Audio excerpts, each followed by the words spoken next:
It is 6 p.m. The most exciting window in sports is now open. Bets are being made. Lineups, of course, are being locked. This is Heat Check presented by BetMGM. Brendan Glasheen, Matt Moore, per usual, he's here. And welcome in Dan Titus of the Action Network. Dan, what's up? Welcome aboard. What's happening? Big fan of the show. Way before I joined Action Network, I was always a fan of Heat Check. So this is dope. I'm excited to talk some hoops tonight.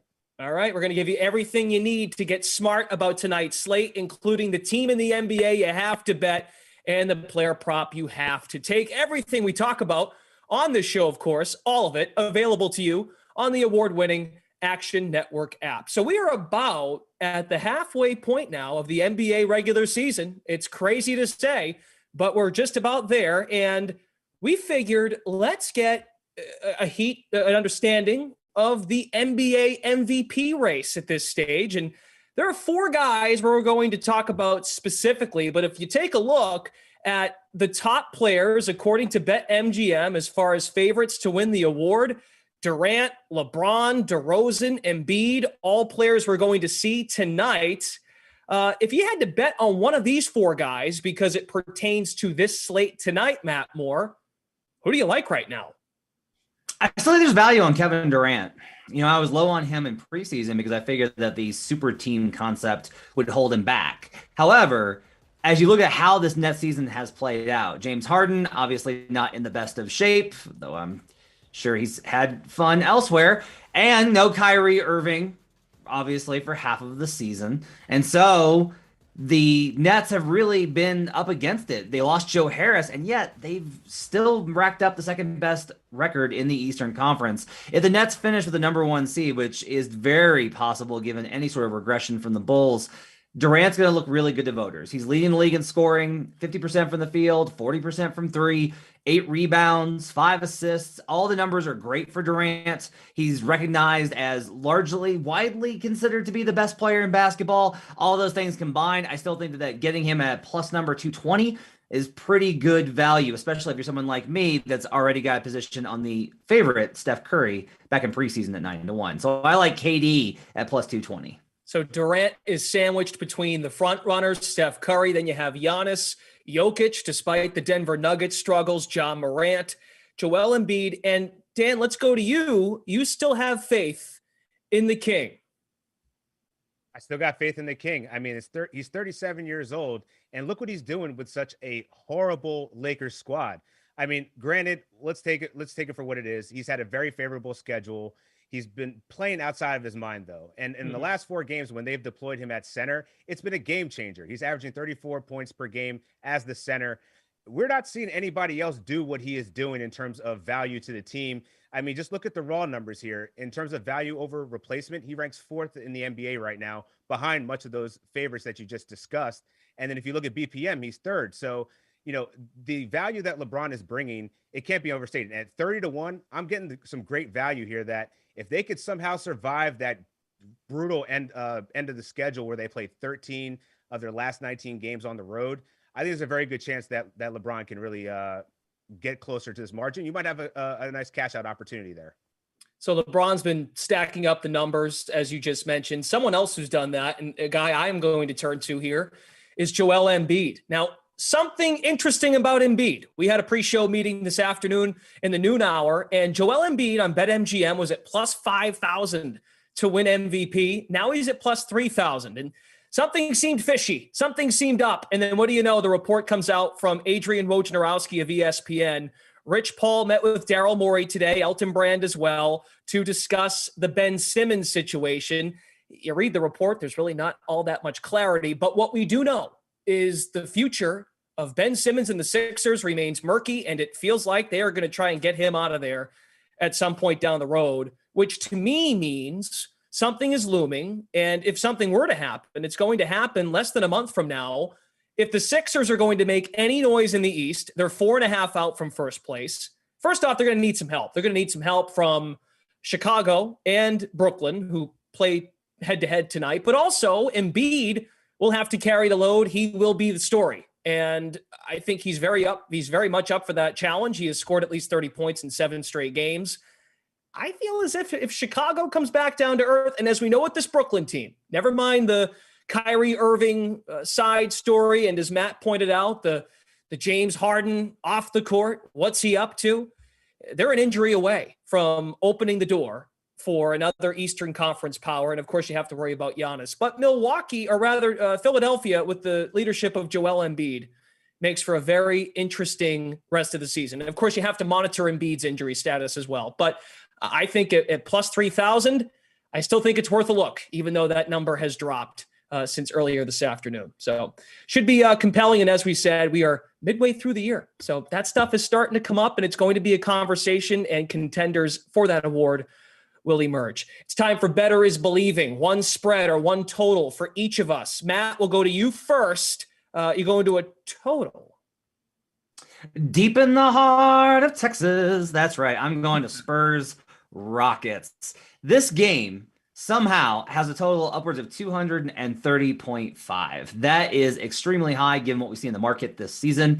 Overs have started to hit more consistently. Over at Action Network, our guy Austin Wang has talked a lot about how overs have hit more consistently this season. However, this seems like a drastic overreaction to that trend. If you look at it, the Spurs defense has fallen off recently. However, this is definitely an overreaction to that. Two of their big defensive lapses, they give up 110 plus defensive ratings to the Sixers, who are obviously a really good team, and the Knicks, who got 30 from RJ Barrett. So to me, you look at this, and there's definitely, I think, an overreaction in terms of the Spurs defense. Meanwhile, the Spurs versus bad offenses, which the Rockets definitely are, the Spurs have the sixth best defense versus bottom 10 offenses per cleaning the glass.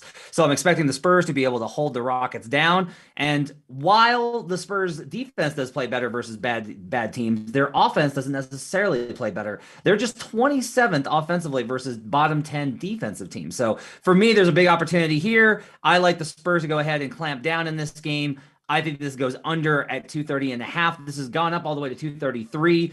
The movement's been interesting. It opened 234, went down to 230, has moved back up to 233. Makes me a little nervous with the sharps heading in on the over, but I'll go ahead and stick with the under of 230.5. The number is just too high. I look forward to putting our faith in Dan Titus, his first appearance on this show, and he has a side for us. What do you got, Dan?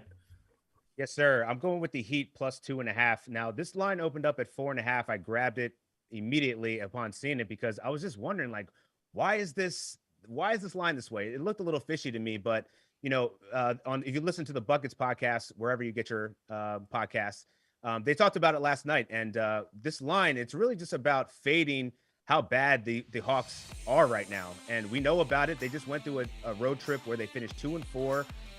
The frustration starting to mount over. Reports came out that John Collins is not excited about his role right now. He did clarify that his words were taken out of context, but I still think there's something looming there. Meanwhile, you have a Heat team that is just thriving. They're 8-2 against the spread as road dogs. We've seen the Atlanta Hawks really struggle at home. They're 7-8 overall against the spread. So, you know, to me, this is really whether you're betting on if Jimmy Butler is going to have that much of an effect on the Heat. And if you look at the numbers, it doesn't. The Heat are 11-6 without Jimmy Butler this season, and they're currently Miami's third in best point differential in the conference at 16-7 versus Eastern Conference opponents here. So they just beat up on the Eastern Conference. I think this is a nice line that you're getting with plus as 2.5 point dogs. I think they're going to win this one outright. And I really like the Heat here as the Hawks over the last 10, 28th in defensive efficiency. One of the best in the offense, but defense, no bueno. And plus, no Clint Capella tonight. So expect Omer Yurtsev in. If you got any props for him, he's going to have a nice night. And I know that news just now that Dwayne Dedmon returns for the Heat tonight. So no Clint Capella, and the Heat actually get a starting center, which is like the first time in a month and a half. So that's nice for them. I'm absolutely with Dan on this pick. I love this one. All right. And Dedmon had a couple of double-figure scoring games back when they were on that road trip at the end of December. Only played 5 minutes against the Nuggets. That was the last time he appeared on December 23rd. Is this right? The Hawks have not won a home game straight up since November 23rd. It's been a while. It's wild. With all this stuff looming, man, you can't trust them here. So you got to roll with the Heat. November 23rd, they beat the Thunder by 12. But looking up and down their game log, they have not won a home game in a long time. Never mind cover. Fascinating.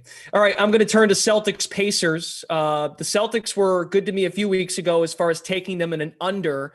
The number at 210.5. There was some news on this game before we started the show that Karis LeVert and Malcolm Brogdon are both going to give it a go tonight.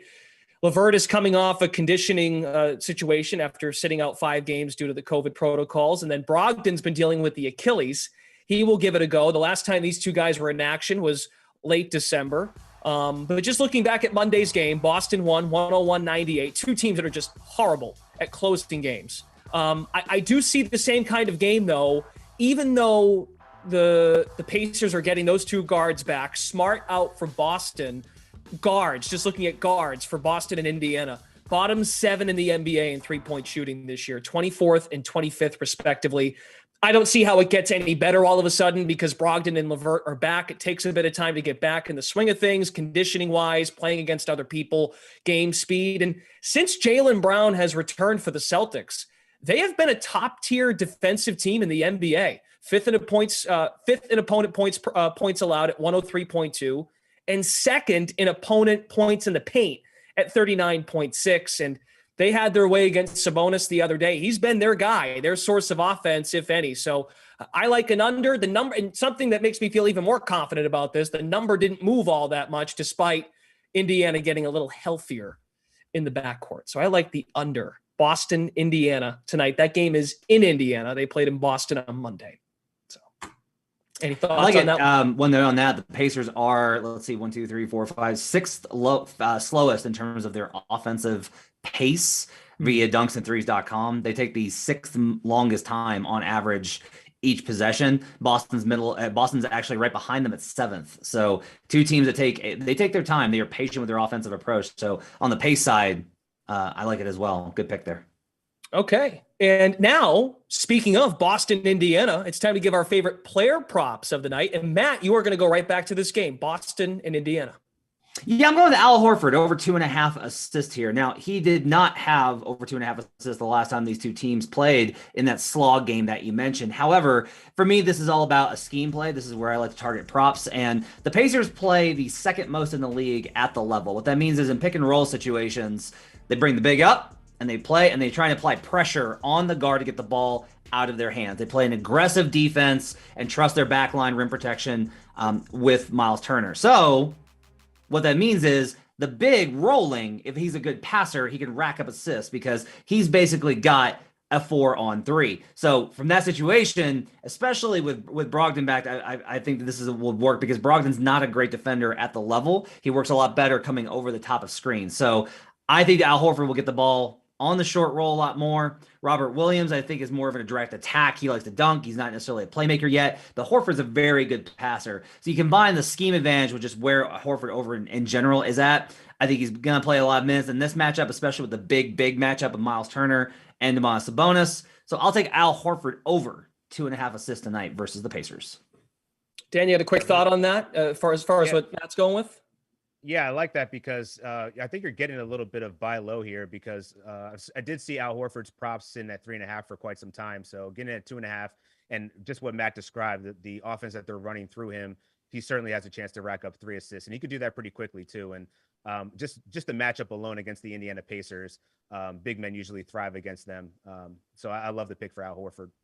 So we discussed the tear Joel Embiid has been on scoring the basketball, making my case for MVP. And you're going right back to Embiid here, Dan, for your best player prop. Yeah, I'm going back to the well here. I've been playing Joel Embiid's points props here all the last week. And really just been cashing. I think it had a little bit of help because Tyrese Maxey wasn't on the floor, but I think he's going to continue to keep it rolling here against the Charlotte Hornets, who are allowing the most points to opposing centers in the NBA at 26.5 points per game. And for the most part, for Joel Embiid, he just dominated against Charlotte this season. I mean, in 2 games that they played against, he had 34 points and 43. And even going back to last season, he put up 34 points. So there's really no answer for Joel Embiid for the Charlotte Hornets. And Kelly Oubre is going to be missing time. He's in health and safety protocols. I think we see a little stagnant offense on the Charlotte Hornets side. And I think Embiid's just going to have to dominate because let's be honest, we saw the reports today. You just mentioned it earlier in your MVP conversation for Joel Embiid, and Tobias Harris isn't playing well. So I think this is going to be a whole lot of Joel Embiid. it works, and the Sixers are going to continue to be that middle of the pack, 4 or 5 seed in the Eastern Conference, riding behind their leader. And he's doing it efficiently too, right? 62% Right. in the 2 games against Charlotte head-to-head this year, which is a drastic difference from just his 42% shooting at home. So it may be a kind of a lift game for him to get that shooting percentage up at home against this team. Another little tactical advantage there too. Hornets play the most zone defense in the league. A good zone bust is those little mid-range jumpers that Embiid likes to get near the elbow. That's a very good way to bust the zone. He's going to get a lot of those open shots tonight. I'm noticing that we're all going to these early games, so we're going to win people a lot of money early in the night, and they're going to feel great and confident going into the night slate. But I will turn to another 7:00 Eastern tip. The Magic visiting the Washington Wizards, and yep, Kyle Kuzma, that point prop just won't skyrocket to a point where I think you can't avoid it. It's at 21.5 points, -105 on BetMGM. He's gone over this number in 7 of the last 8 games, and the one game he didn't go over, he scored 21. So he's right about there. Just 3 days ago, they played the Magic on the road. He scored 27 points. No Beal. That makes this really appealing. The volume is going to be there. Robin Lopez is starting at center too. I don't know if that's an advantage for Orlando inside. I think that's going to help Kuzma get to the rack and score. I thought about maybe going to his rebounds because his rebounds took a dip last game, and maybe there's some value on that one. But the point prop to me still jumps out. And Dinwiddie has proven the last 3 or 4 games, with Beal, no Beal, he will be unselfish and get Kuzma the basketball. So I like the volume Kuzma's at. Maybe it's a square play, but it's not moving, Matt Moore. It's at 21.5 points. What do you want me to say? I like it. I can't hate it. Kuzma's having a great season. I can't argue with this one at all. Okay. I mean, what do you think, Dan? I just want to acknowledge the fact that he had 22 rebounds against Orlando the last time they played. Like, Kyle Kuzma getting 22 rebounds. I will point this out. Okay. Thomas Bryant returns tonight for the Wizards. First time in a while that we see Thomas Bryant. So the rebounds in particular, I think you're wise in staying away. Bryant's going to be on a minutes restriction. This is his first time back, major injury. But that does make me a little bit worried because there's another guy in the front court they're going to have to find minutes for. But overall, Kuzma, I think, has earned heavy minutes. Like, he's got a lot of trust, I think, from Wes Unseld Jr. All right, very good. So we'll see how those go tonight. Just to recap our props. Horford over 2.5 assists tonight against the Pacers. That's Matt's pick. Dan likes Joel Embiid to go over 30.5 points against Charlotte. And I like Kyle Kuzma over 21.5 points against the Magic. All right, it's our final segment, an old axiom in betting. Fade the public because you guys don't know anything. You just don't. We're going to prove it to you. Maybe not in this segment. We asked you on Twitter, who are you backing tonight in tonight's showdown between the Nets and the Bulls? This one is in Chicago, the top 2 teams in the Eastern Conference. And looking at the poll right now, 65% of the people think the Bulls are going to win this basketball game tonight. And the Nets just 34.9%. Matt Moore, you fading the public?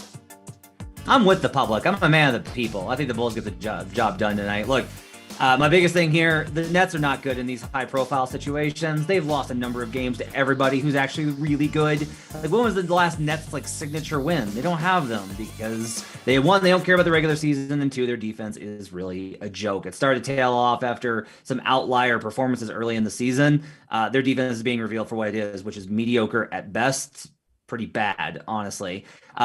Who's stopping Vucevic? What, they gonna put Blake Griffin on him? Is that Nick Claxton gonna get backed into oblivion? Vooch should have an absolute feast tonight. He should just be able to feast in this game. I like the matchup on both ends of the floor for the Bulls. They'll get out and cause mayhem in transition. That's where they're at their best. So I will take the Bulls as a short favorite here in this one. So just as a quick point of clarification before we go to Dan, Kyrie Irving is still questionable. Is that right? We have not heard officially if Kyrie's in because he can play in this game. It's a road game. Brendan, It's Kyrie. He's always questionable. His entire life, he is questionable. There's no moment. There is not a moment where Kyrie Irving is not questionable. That's true. Also, I know it doesn't point to your question about who's going to stop Vucevic. That does not solve that problem. So, Dan, Chicago has beat Brooklyn in 2 meetings to this point. The last time they played 111-107, closer game.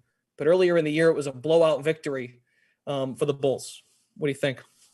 Yeah, I was just going to say that the Bulls were 2.5 point dogs there in their last matchup, and 1 point dogs, short underdogs there in their first matchup. But yeah, I got to agree with Matt here. It's really about the front court and the lack of depth for Brooklyn. I think Nick Claxton is going to be missing tonight's game, so it's going to be Blake Griffin and I don't know who else is there really. Bruce Brown going to start playing the 5. They really have no front court at this point, so. Yeah, you got to expect Vucevic to have a hell of a game here. And I got this actually on the other side, bet this one early, just as early as the Miami Heat game. So I think you're getting good value here on a team, even though we don't know that James Harden's also questionable and Kyrie Irving. But I think the Bulls, they're going to be too much in the paint here. And we know mid-range DeRozan is a real thing, and he's for real. So, yeah, I don't see much upside here with the Nets here in a close matchup. The poll reflects the current odds. Bulls money line -120, Nets money line +100. Now, Matt, I'm going to go Nets. And Matt, I'm just curious, if you think there's value in Durant, doesn't tonight kind of matter for your argument? Because if the Nets fall to 0-3 to Chicago, that could be a differentiation. I'm just saying, like if they finish as the 2 seed and yeah, I mean, the tiebreaker I think does matter. I think the question is just, do you think Chicago is going to continue to win at the pace that it has? And if they do, awesome. But I think here's part of the problem. Even if Durant finishes second, if the Nets finish second and the Bulls finish first, I think Durant has better chances of winning MVP than DeRozan. DeRozan will get votes, but he won't get it. Versus as long as KD keeps up what he's been doing, leading the league in scoring, 50-40, 8 of rebounds, those type of things, the narratives with him, he's still regarded as the best player. If the Warriors fall off at all, you're looking at a top level of the Suns, who don't really have a major candidate, and the Bulls, who, even if you want to get behind DeRozan, Zach LaVine is right there, and their numbers are real comparable.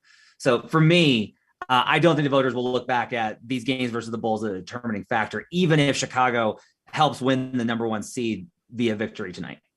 So I'm gonna go with the Nets just from the pure standpoint of this is Kevin Durant's time to shine, and it's about all I got for you. I mean, if this team is going to make any kind of noise with guys in and out of the lineup, I just looked at LaVine. LaVine's only made 2 threes in the 2 head-to-head meetings, and maybe that says maybe the Bulls are the better play because the Bulls have won both games and LaVine has not shot the ball well. But big spot for Chicago. Like this is a spot for them. I think they're going to have way more pressure on them. The Nets are just going to turn this into a track meet tonight, and I think Kevin Durant and James Harden come to play. I think they've got to look at this game as a statement kind of game. It's on the road, which I actually think in some way might be better for them just to kind of focus up. And of course you get Kyrie potentially. I'm almost picking the Nets because I hope it's a competitive game and they don't just say, well, we can't stop Vucevic, so we're going to call it a night. But I'm going with the Nets. I'm going to go against the public, which is not typical of me. So let's recap our night here on Heat Check. Matt is going with the Spurs and the Rockets to finish under 230.5. Al Horford to hit over 2.5 assists, and he's taking the Bulls on the money line. Dan likes the Miami Heat plus 2.5. Joel Embiid over 30.5 points, and the Bulls on the money line. And I'll take the Celtics and the Pacers under 210.5. Kyle Kuzma over 21.5 points, and the Nets on the money line. For more NBA picks all week long, check out Matt, Dan, and other action analysts on the Buckets podcast. Dan, I think you've got something coming this week, or maybe it's Matt. You guys got something you want to tease here for the Buckets podcast? Oh, we always got things going on with the Buckets podcast, but yeah, make sure you tune in on tomorrow. It's going to be Matt Moore, Joe Delira, and professional bettor Raheem Palmer going through the Thursday workshop, special edition. So make sure you check that out. They're going to be previewing the Friday slate, and a lot more coming from Buckets. Post NFL, it's crazy around Action Network. So, got a lot of people wearing a bunch of different hats, but we're going to be coming through post NFL. So stay tuned and make sure you subscribe. All right, Dan, welcome aboard. Thanks for coming on. Matt, you as well. You guys have a great night. Everyone, best of luck with your bets, your player props, your sides, and we'll be tuning in. That Nets Bulls game, real quick, is a 10 o'clock tip tonight. So that's a late tip, 10 Eastern. Not late for Oakland guy, Dan Titus. Yeah, he's got it perfect timing. Perfectly. So for Dan Titus, Matt Moore, Brendan Glasheen, this was Heat Check presented by BetMGM. We will see you all next Wednesday.